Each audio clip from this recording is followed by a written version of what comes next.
there's like unjustifiable hope and there's justifiable hope. And to the extent that you create technology, you do it so that even more hope can be justified. Humanity needs to become a net positive in nature. Otherwise, there will be a death date on civilization. We've had the privilege of having Tom to our events for years now, and I'd love for you to share a little bit about why you keep coming back to Unreasonable Impact programs. Sure, that's a good question. So, yeah, it's relatively rare that you have people that are both capable and working on things that matter a lot to the future of civilization. I've worked on a lot of things in my life, but if I had this thought that, hey, if you can, around the self-driving car, for example, it's like we could have invented it in 2010 like we did, or it could have been invented in 2040 or 2070, and it'd be kind of okay. So there'd be some people that died unnecessarily because cars, driving a car will be less safe than having a car drive you. But in the grand scheme of how civilization turns out and how the world turns out, the difference between 2010 and 2070 is not that much. But when you talk about things, even some of the things that we just heard about, like how do we fuel things in the future? What do we do with our waste in the future? These are things that are coming to a head right now. They're estimated there's going to be more plastic in the ocean than fish within another 15 years or something. And it's you can't really go much further than that. You can't really wait till 2070. And I think what it is that most people that are capable in society, there's a smaller game that we're asked to play all the time where, get a good job, make some money, pay for the mortgage, raise your family. It's a very well-defined game that you'll get plenty of praise for playing well. And I think the majority of capable people in the world are tied up in that game. In practice, that's not the important game to play, it's just the one we're most familiar with. And it makes it really, really rare for people to be both really capable and really focused on problems like this. So Unreasonable is great because it's one of those points where the team has gone to a huge amount of effort to go filter down to a handful of people that are strongly at the intersection of those two things. Yeah. And you're also one of these people. Sure. What originally made you decide to not play the normal game?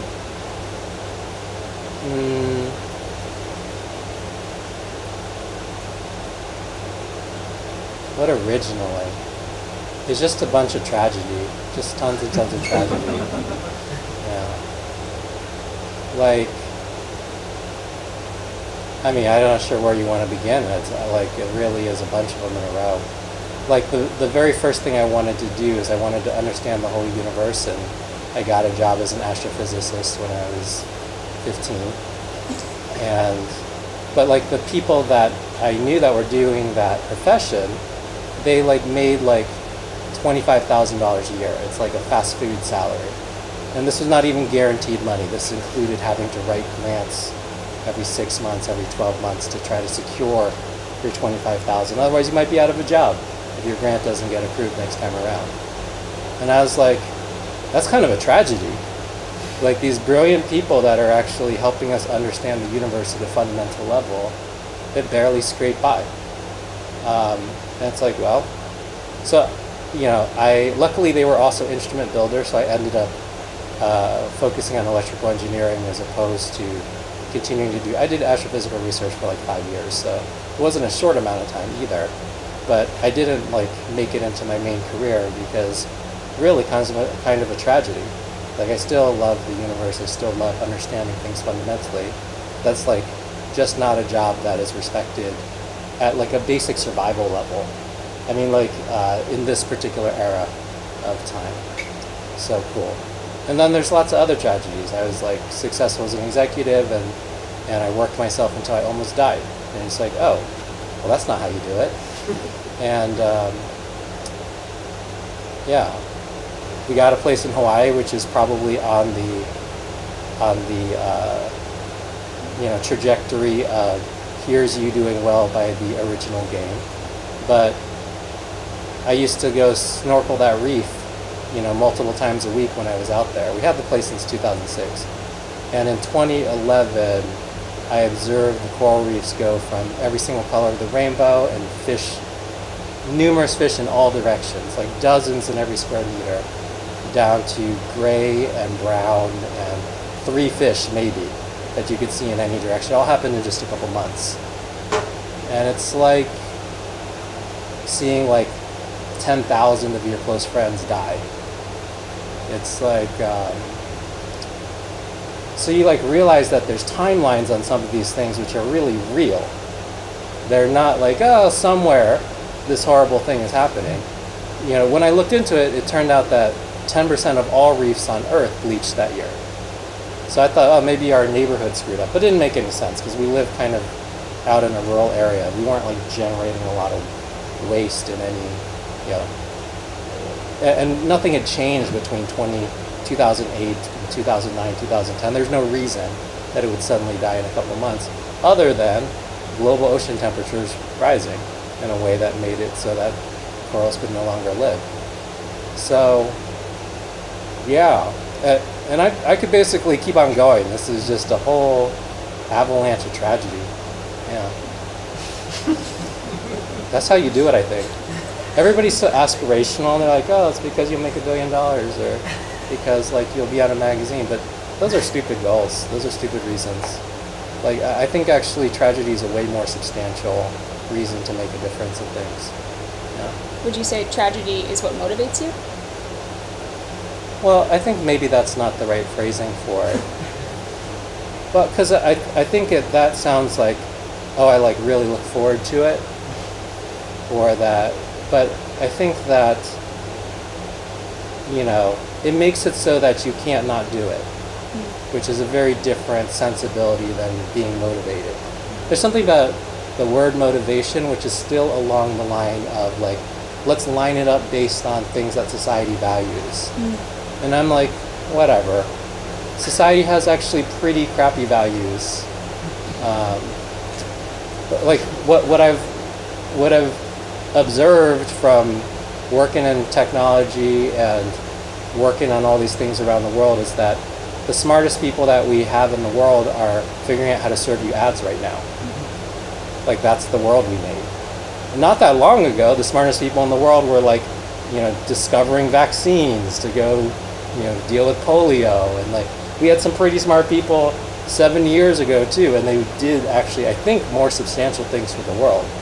Now, if you have an amazing degree and all the great background and you play the game right, you basically figure out how to serve ads to people. And it's like, we super blew it. So like, what does it mean to go win at this game right now? It's actually like ridiculously stupid to win this game right now. Like we messed up the basic ideas of what the game is about and why we should play it. We still give the rewards to the people that win those games, right? Yeah, we haven't fixed that yet. It actually doesn't seem that we're on a particularly fast trajectory to fix that. So, yeah. What gets you up in the morning? What gets you excited each day? The jet lag. Is it like 3 a.m.? But this is better because sometimes it's 1 a.m. Yeah. Okay. So after you get up and kind of shake off the grogginess, what are you excited to tackle in the day? Yeah, I think it's just about changing the capability level. And the goal of the capability is that humanity needs to become a net positive in nature. There's basically no situation where we're even like a little bit net negative. Let's say we were only like 0.1% negative to nature every year. That means there's 1,000-year timeline before civilization is wiped out. It's like we can't even be a little bit negative. People are like, oh, it's such a great, job for us to get sustainable. And it's like, that's the minimum bar. Like that's the worst we could do and survive. Like we need to actually make nature healthy by being here. Otherwise, there will be a death date on civilization. And right now, it's much shorter than 1,000 years. I hope that by the time I die, we get it out to being, 700 years. That'd be pretty cool. And then maybe by the time, whatever, my 2 generations from now they die, it'll be 1,000+ years. That'd be pretty good. Yeah. This we're at a weird passage right now. We may not actually make it. And you think about the coral reefs, it's like, I calculated how much it would take to go preserve the coral reefs with our current technologies, which is why I'm working on technologies to make it cheaper to go do this. But it was something like $500 billion per year. And it's like, we're just not going to spend that money on it. I mean, just be very blunt and realistic about it, especially in the time period that we have to go save this. But on one hand, you say, okay, well, I guess that's economically sensible. But on the other hand, once you extinct those corals, then they don't re-evolve for 10 million years. And we're probably not here in 10 million years. And in that intervening 10 million years, you're living on a planet with a dead ocean.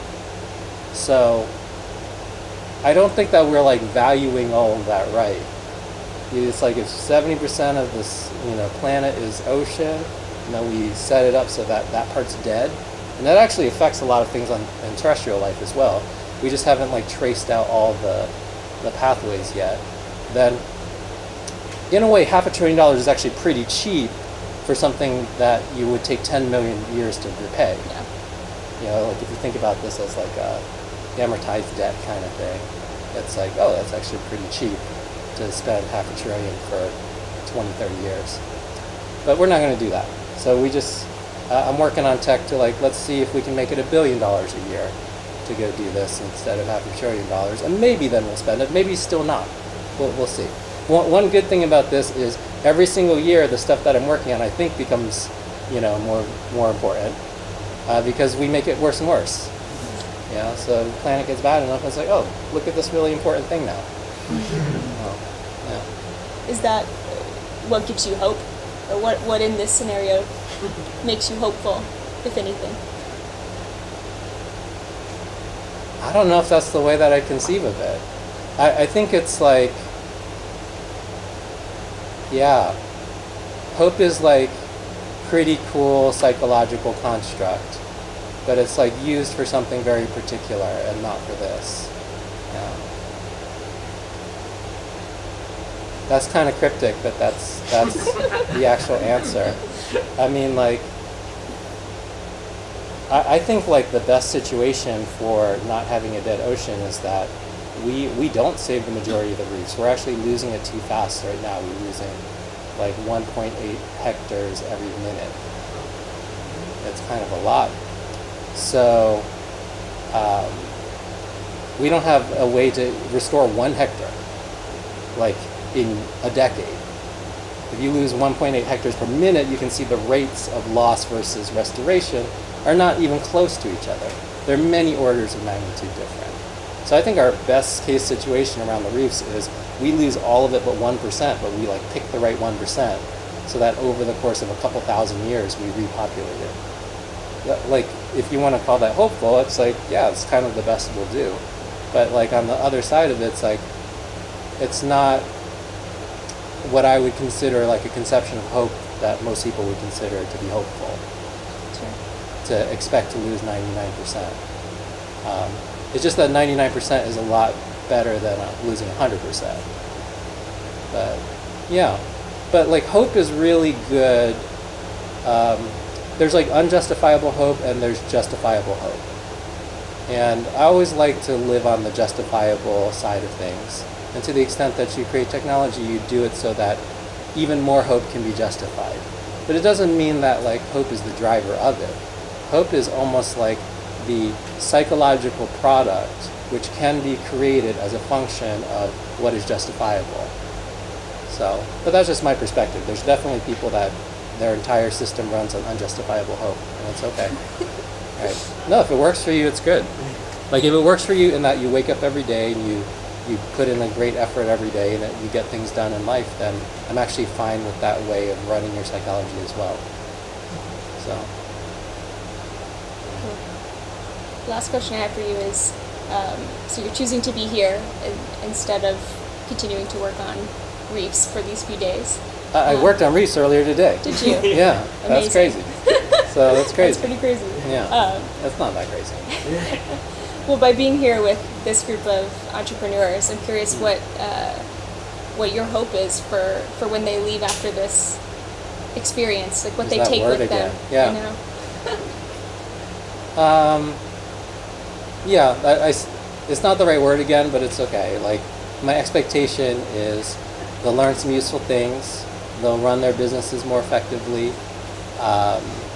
they'll be kind of fun, and yeah, these like rare intersection of people that have both the capability and like the focus areas that would make a big difference, that they get sped up by 10%, 20%. If you really stick with it, you'll get like 5 or 10 times, but you should stick with it. But yeah, that's kind of the expectation. Yeah, you definitely won't be slower. That's for sure. Yeah. Perfect. Thanks, Tom.